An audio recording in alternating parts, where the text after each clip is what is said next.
నమస్తే. రాష్ట్రంలో ఉన్నటువంటి ఇంజనీరింగ్ కళాశాలలో ఫీజులు పెంపకం విషయం పైన రాష్ట్ర ప్రభుత్వం పెంచడం లేదని చెప్పేసి ప్రత్యేక జీవో జారీ చేసింది. GO number 26. ప్రత్యేకంగా ఫీజుల పెంపు ఏ విధంగా ఉంటుంది అంటే, అధ్యాపకుల వేతనాలు, బోధనేతర సిబ్బంది ఇద్దరి వేతనాలు కూడా అధికంగా పెరిగాయి, అధికంగా మేము చెల్లిస్తున్నాము అన్న ఆధారాలతోటి, అన్న నివేదికలతోటి టీఏఎఫ్ఆర్సీకి సమర్పించారు. దాని ఆధారంగానే టీఏఎఫ్ఆర్సీ ఫీజులు డిసైడ్ చేస్తుంది. అయితే ఫీజులు డిసైడ్ చేసినప్పుడు రాష్ట్ర ప్రభుత్వానికి ఒక నివేదిక ఇచ్చి, రాష్ట్ర ప్రభుత్వం నుంచి అప్రూవల్ తెచ్చుకున్న తర్వాత దాన్ని ప్రత్యేకమైనటువంటి జీవో జారీ చేసి దానికి అనుగుణంగా ఫీజుల పెంపు చేసుకుంటుంది. కొన్ని సంవత్సరాలుగా ఏ ఒక్క కళాశాలలో కూడా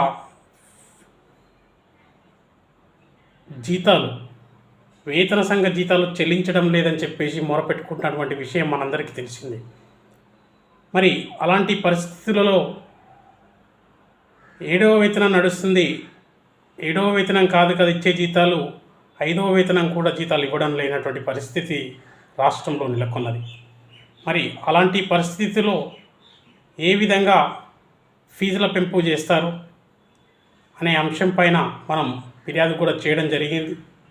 మరి ఫిర్యాదులు మన ఒక్కరమే కాదు, దాదాపు అన్ని సంఘాల వాళ్ళు కూడా ఫిర్యాదులు చేశారు.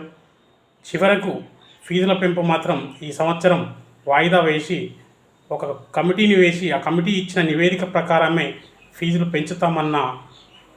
అన్నట్టుగా ఒక జీవో జారీ చేసింది రాష్ట్ర ప్రభుత్వం. హర్షించదగ్గ విషయం. కానీ అధ్యాపకులకు ఒక ప్రత్యేకమైనటువంటి బోర్డు వేసి, ఆ బోర్డు ద్వారానే జీతాలు చెల్లిస్తే వేతన సంఘ జీతాలు సరైనటువంటి రియంబర్స్మెంట్, ఏదైతే ఫీజు రియంబర్స్మెంట్ ఉందో విద్యార్థులకు నాణ్యమైనటువంటి విద్య అందే విధంగా ఉండే అవకాశం అయితే ఉన్నది.